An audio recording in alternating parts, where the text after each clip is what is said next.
Hi, everybody. Welcome into the Irish NFL show. Happy Friday, happy weekend. It's another week. It's an international special. This week, we're looking at the growth and progress of the NFL outside of the US. And we are delighted to welcome in our first guest today, Brett Gosper, who is the new head of Europe and UK for the NFL.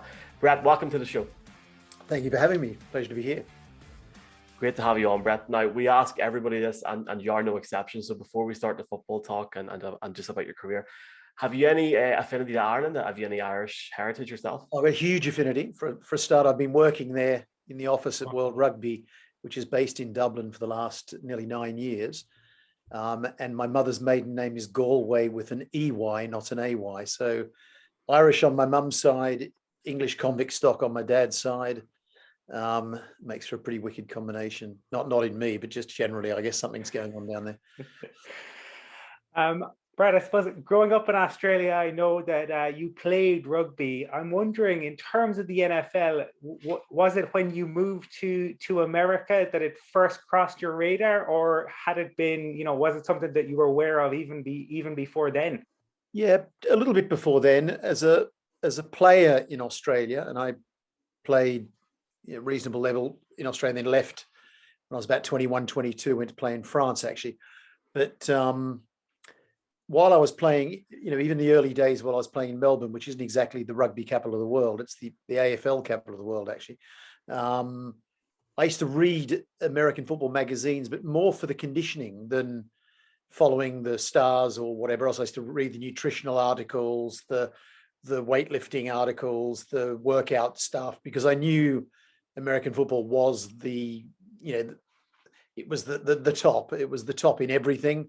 But it was professional athletes that were in superb condition. And for a rugby player who knew that American football was a bit like rugby, it was a great reference. So I kind of was always an admirer of the league, the players, and so on, but wasn't, desperately passionate about it. I was just highly respectful of it and interested in it. And yes, I lived in the States for nearly 5 years in the early part of the 2000s when I was working there with an ad agency. And got a lot more into it and baseball and other American sports during that time. And for my sins, I was still am, I guess, a Jets supporter, but also a Knicks supporter. And fortunately, I was a Yankee supporter, and they won the odd game. But so that wasn't enough to make up for the Knicks and the Jets then. But there you go. Brett, you joined the NFL in Europe at such a fascinating period. The expansion of the game over the last decade, I suppose the establishment of the international series. Just your goals in terms of how you feel the role progressing and what you're looking forward to most, and what are the challenges ahead? Yeah, there has been some great work put in by predecessors, people that were here before me. Alice Kirkwood, who was managing director of the UK, Mark Waller International. All of these people, put in some big yards to make London, a success story. The games in London and other aspects of NFL to grow the sport. But I guess even me being appointed, even people coming after someone for this role, not me specifically, but actually, advertising and wanting someone to come in to run Europe is already an indication of the ambitions that they have. To extend that success beyond just the UK and build the potential of NFL across Europe, where there is so much potential and already, quite significant fan growth in recent years. So that particularly means Germany.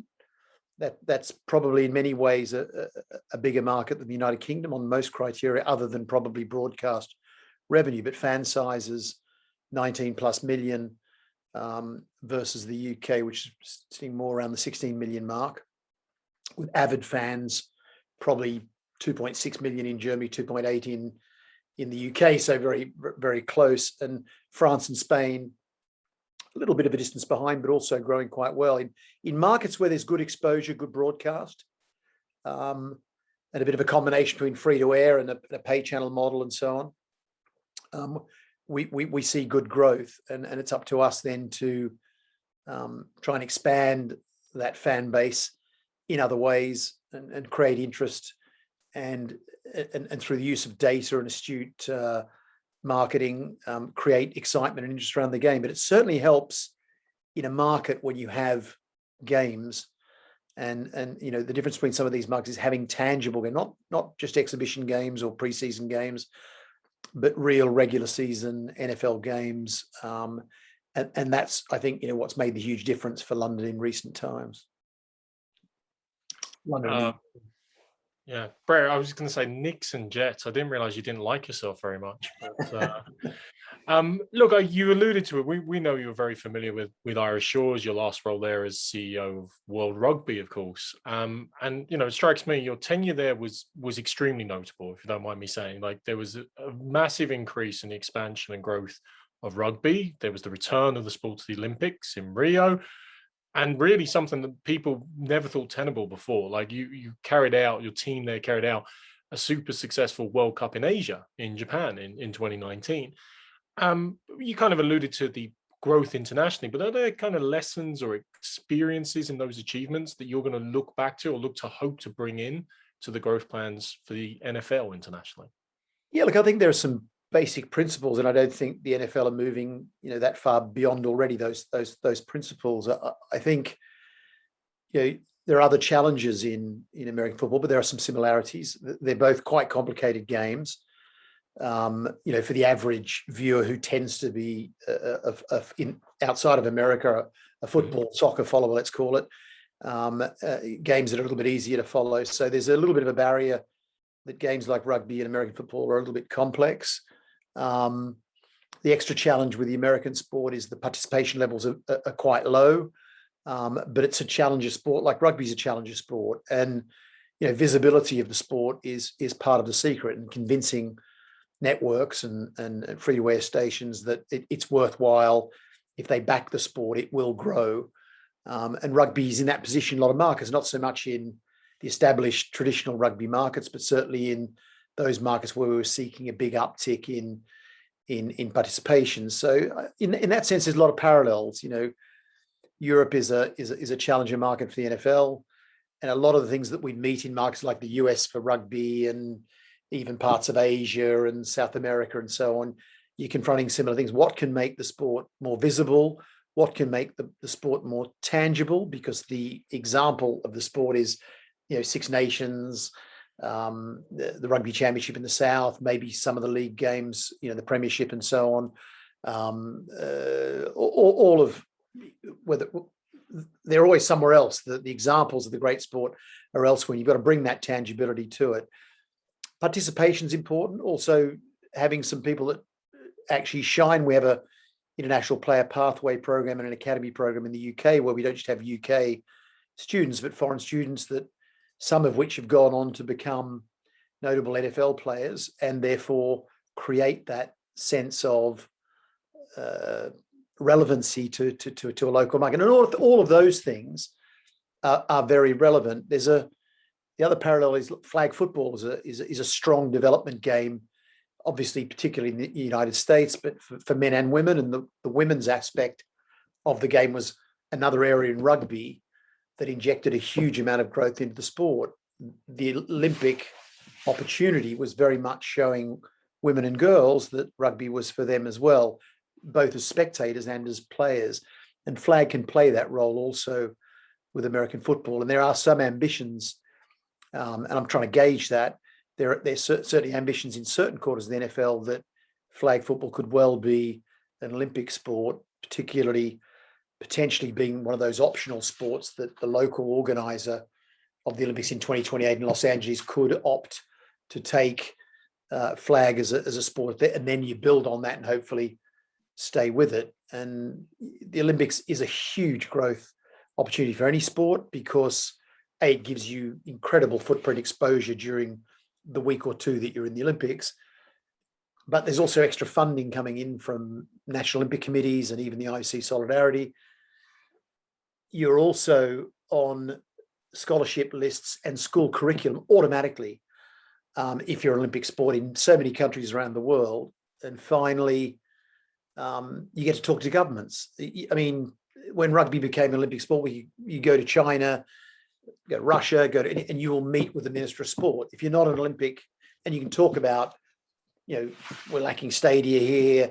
How can we, you know, do more to get the sport into schools? How can we all of these conversations are very valid conversations when in Olympic sport. So yes, long answer to which there are many parallels, I think, in the principles in approaching the growth of the sport. And of course, the difference is in many ways, the NFL is a very focused organization, commercially, and therefore very streamlined, and can make reasonably quick decisions on its own destiny, which is much harder in the World Rugby context, where you're gathering the different interests of those nations or groups of nations that may not want to move forward on some things that you wish to move forward on. So,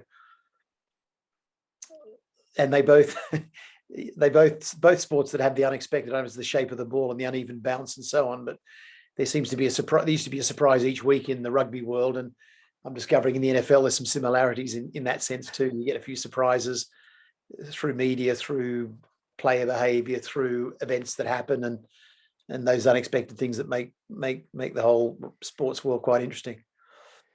That's the one thing that I find, Brett. Like people always say to me, "Oh, there's a 7-month off season." There's not. There's something going on, if not every day, every week. There is always something. But I guess going back to the whole Ireland aspect of it, the one thing that we're really good at is rugby, and we famously or infamously bid for a World Cup, and we fell short of it. But look, it's grand, as you know yourself, Brett.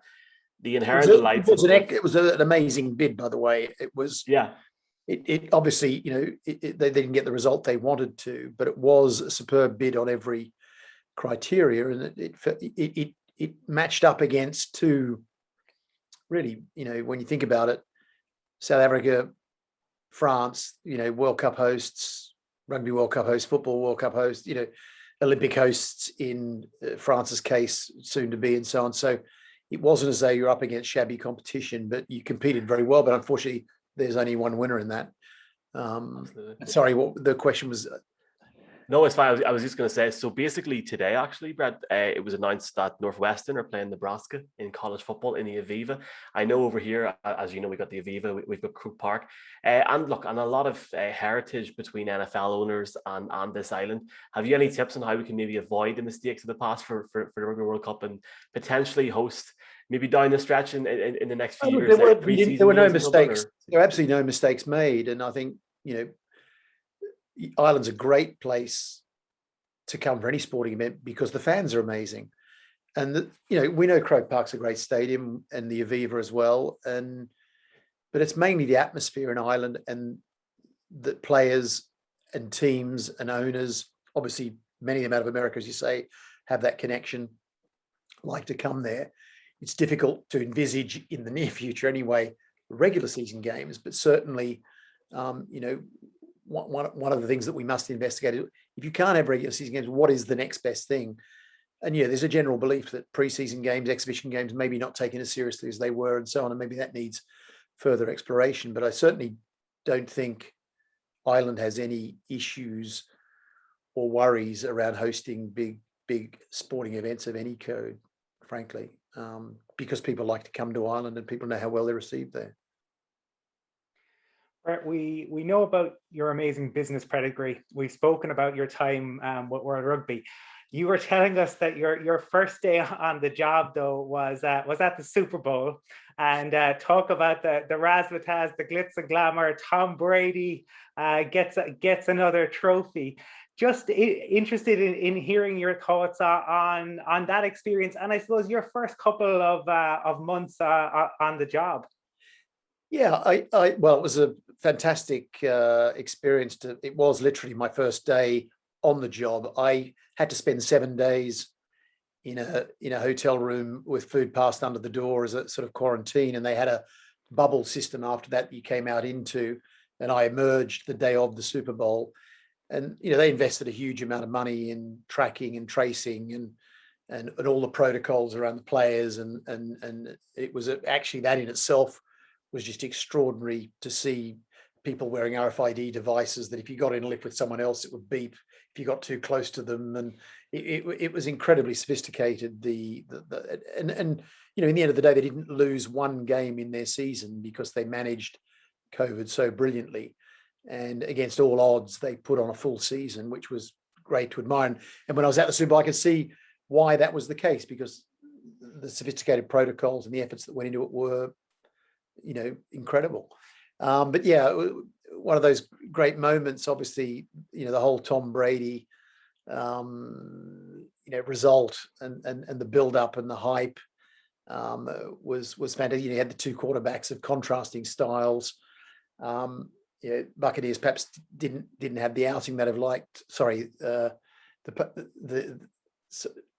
Tampa Bay had the outing that they wanted to have. But the Chiefs didn't have the outing that they wanted to have, and it was a bit unfortunate. It sort of didn't have the tight finish that everyone was hoping for. The stadium had about 22,000, I recall. Most of those had been tested, and many of them actually, at that point, was it vaccination or test? My memory's really fading on it. But what was interesting, it looked like a full stadium because they sold to charity seats with people's images all around. So when you came into the stadium and the teams came into the stadium, it felt like a full stadium, and the halftime show and the whole thing. But when you walked outside and left, it felt, oh, where is everyone gone? Sort of thing. They're all still lined up in their seats as cardboard cutouts and so on. But look, it'll always be a record, hopefully, in terms of the lowest, attendance of a Super Bowl final. And I'm glad I was at that. And obviously it was a record for Tom Brady reasons. And look, it was just great to see those two, Patrick Mahomes and Tom Brady, on the same field in a Super Bowl. Fantastic. And it was my first day of work, as I said, and everyone kept saying to me, well, it's all downhill from here. And of course it has been, because you can't beat being a Super Bowl. But look, first impressions are it's a very different culture from World Rugby. It's a very different organization. But both organizations are trying to do the right thing by their stakeholders, but also by the communities and the countries and where they're present. Don't always get it right, neither organization, but they have high ideals and high values. And that's a great starting point. And I can feel that in the corridors of the NFL as much as I could feel it at World Rugby. High commercial focus and it's different. Yeah, one's a governing body of an international sport. The other is a league. You almost should be comparing, the Premiership or the Premier League or top 14 with the NFL. They're different. They're different beasts, if you like. Having said that, the NFL is very involved in growing the sport and taking care of the sport as if it was a governing body of sorts, even though obviously there's IFAF, the governing body as well. Very data oriented, high levels of analytics and analysis around fan engagement and the depth of that engagement, the breadth of that engagement, and you're operating off very, very strong evidence. Incredible fan panels to understand exactly what they like, don't like, the growth of the fan base, and so on. So as you'd expect from a very sophisticated American success machine. And I think there's a better example of a league. Well, this is the first league I worked for, but I've always from the outside thought it was, really the reference in the league. I mean, it is the most watched. If America's the reference in sports marketing and the sports business, well, this is the most valuable league, the most watched league, and 17 of the top 20 television rating programs of the last 10 years in America have been NFL games, and that kind of strength and success is for a reason. Brett, we had the schedule released last week, and obviously huge focus on the London games. And whilst the Falcons announced in advance they were coming, there was a lot of speculation about who the opponents would be and what other games were coming on the top of that game. Just in the end, the four teams that are coming are predominantly East Coast based. They play majority of their games on the East Coast of the States. Was that in the forefront of the thinking in terms of the travel and I suppose with the pandemic, just making sure they were at ease with those teams coming? No, look, it wasn't. It just turned out that way. In a way, they were the teams that wanted to come to re-engage with the fan base and so on.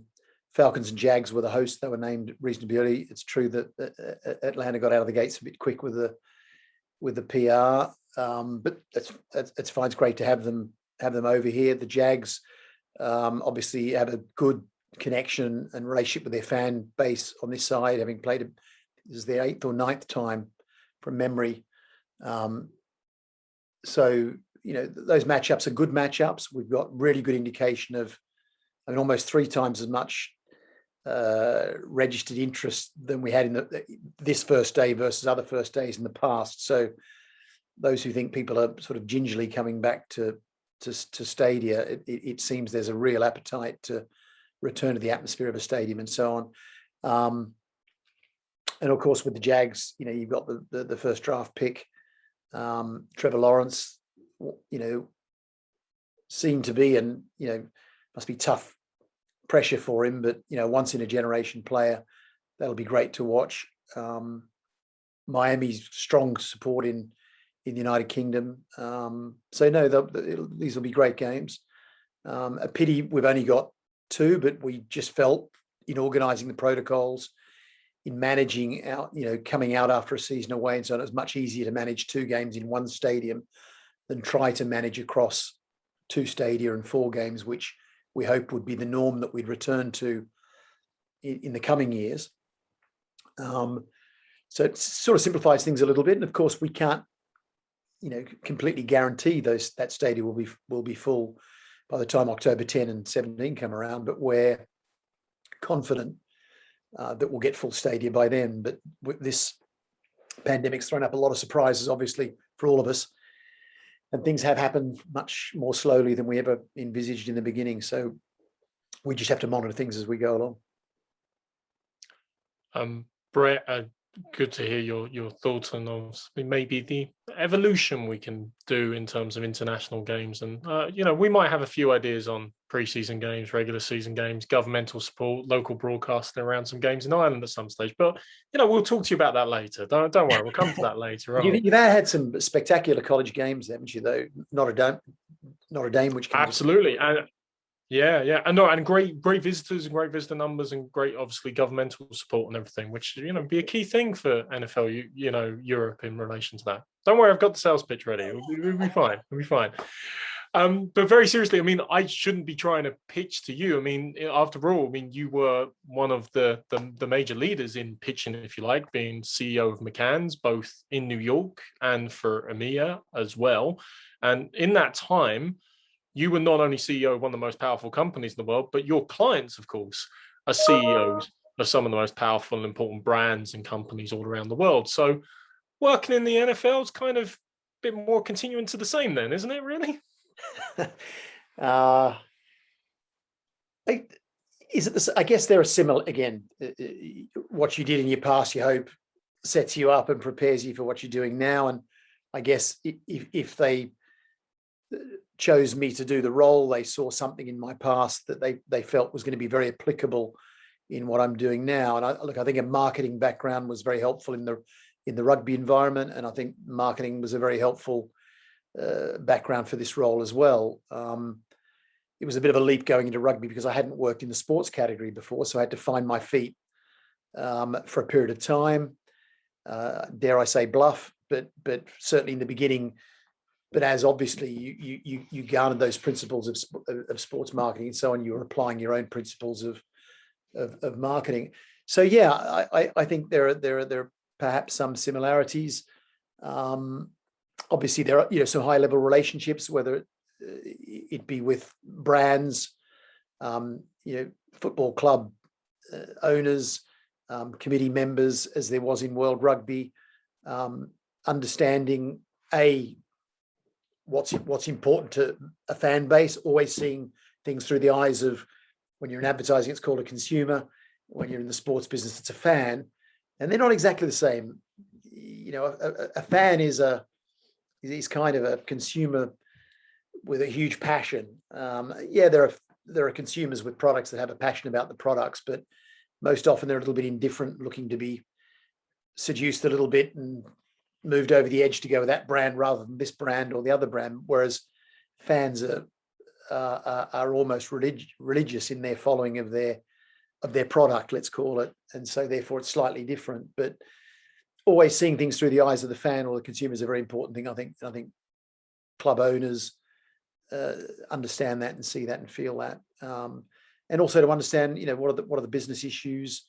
And I think my experience working with clients and always trying to understand, what was their business model and how could marketing communication help it is good helpful background. But then there are other backgrounds that would also equally bring something else to the party. But I was happy with the training I got in advertising to come in to the sports world, and so I was fortunate.